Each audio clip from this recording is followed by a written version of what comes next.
perfect. It's rolling. There you go. Good? Yeah. Thank you. Okay. I'm going to do an intro. So, a little bit closer. And if you want to face me and don't even bother facing the camera. I'm sure you know cameras. It's already recording.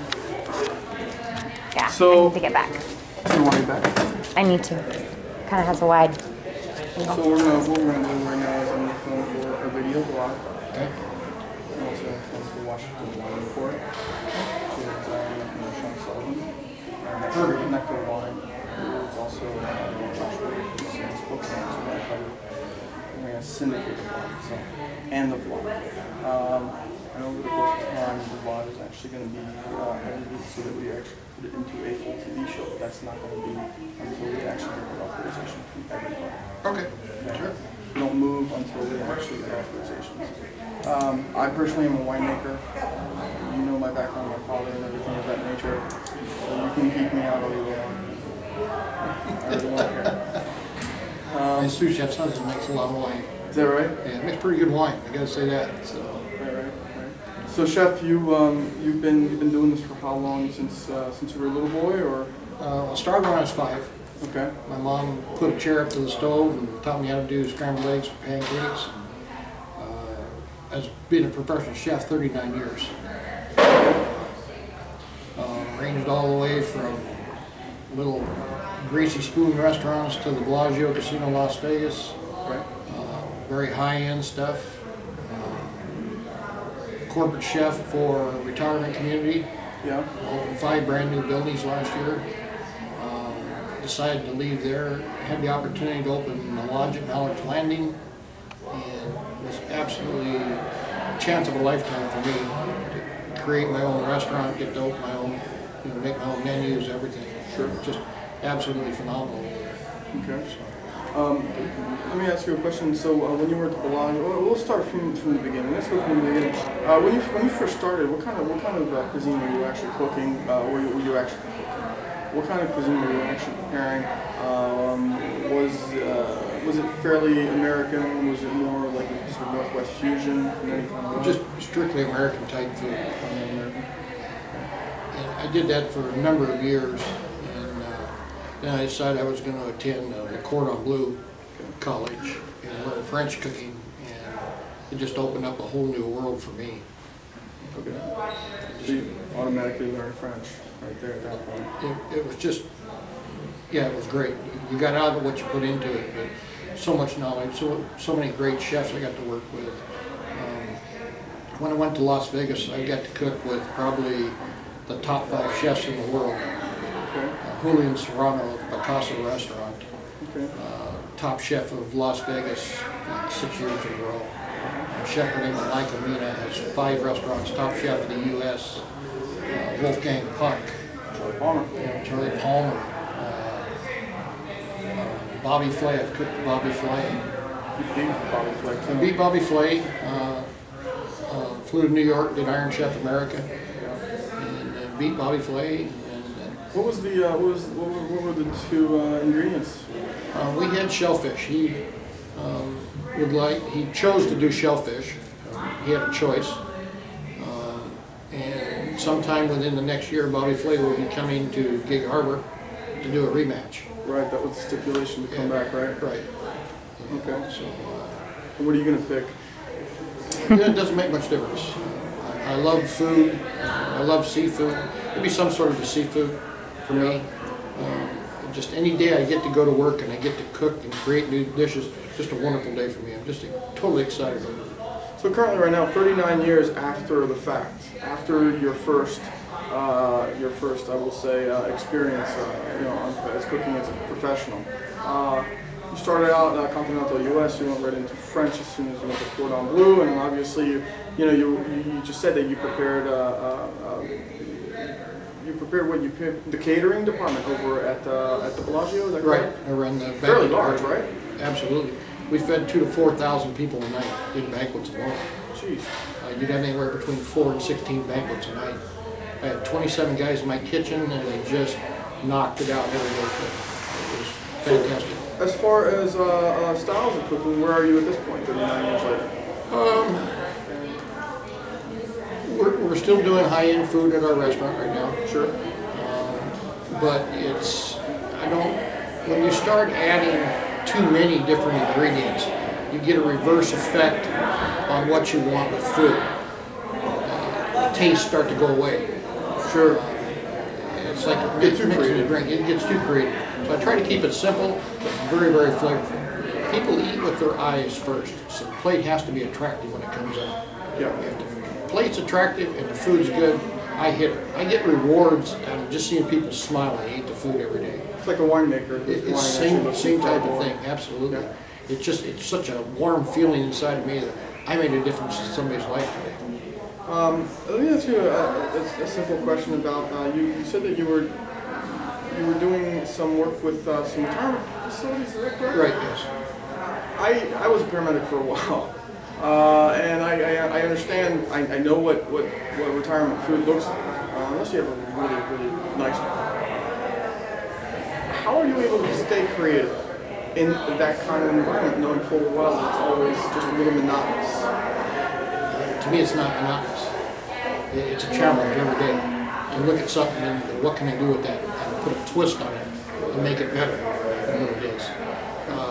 In the last 2 years, I've probably used a recipe once.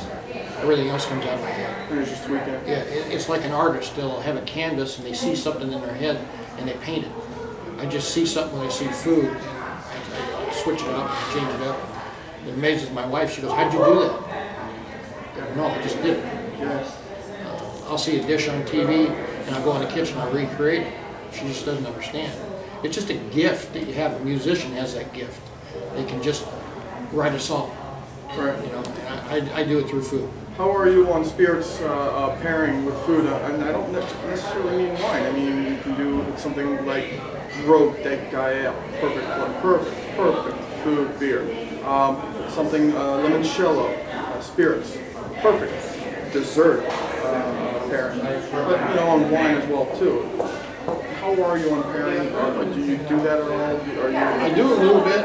I'm a firm believer that if you like a certain wine, drink it. Yeah. Don't drink this just because it's the right thing, it goes with that dish. If you like a certain wine, do that. Drink that wine.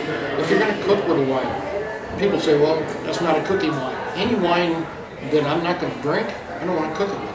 I agree with that. Yeah, if you're going to cook with something that's really flavorful to you, you're going to get a much better end result out of a sauce, whatever it can be.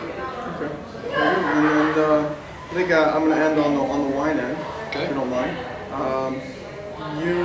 You're obviously from the Pacific Northwest. You're originally from Oregon. You probably lived all your life here. You've been in Vegas. You've seen wines all over the place. All over the world. What country is your favorite producer of wine? Or what state is your favorite producer of wine? And I imagine you're probably going to say Oregon. It was Oregon, but I'm really, really impressed with Washington wines. Yeah, big time. Big time. I lived in Walla Walla for a year. Did you? And they got like 70 wineries in that little bitty town.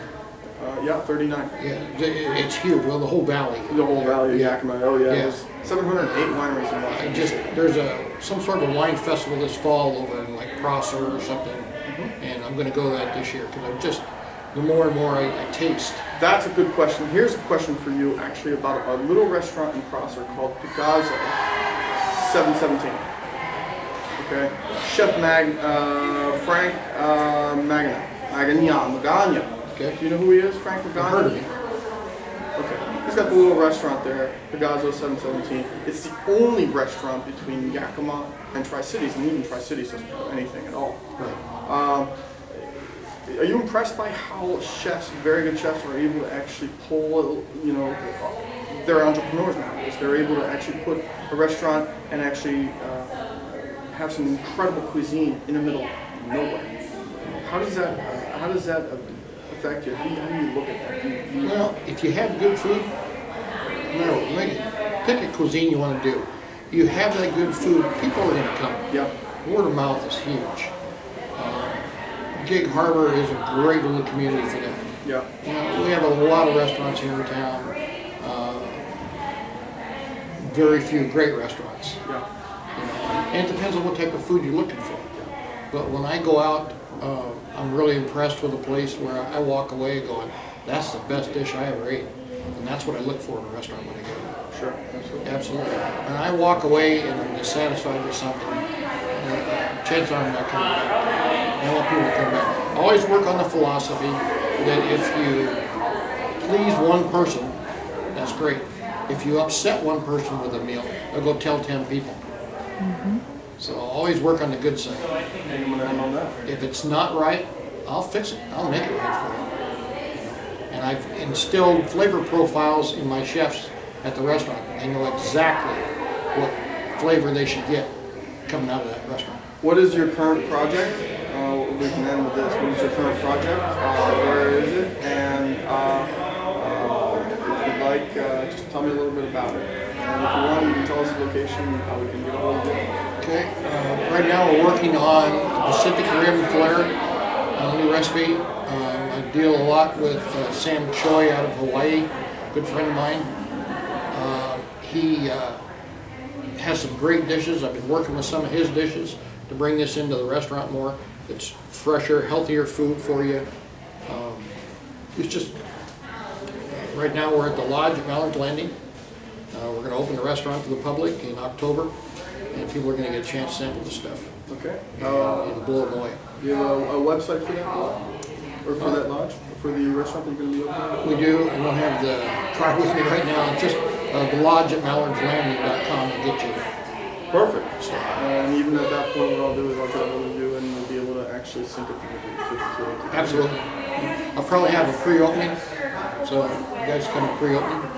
We'll get it. Okay. Thank you very Sounds much. good. You bet. Anytime. Thanks a lot. Thank you very much. And what I'll do is I'll set it up to you before I even shoot it out. Great. All right, thanks. Did it get everything? Yeah, I like zoomed in on him a little bit when I knew he was like getting passionate about things. So I think it looks good. Do you have good questions for me? Yeah, great question.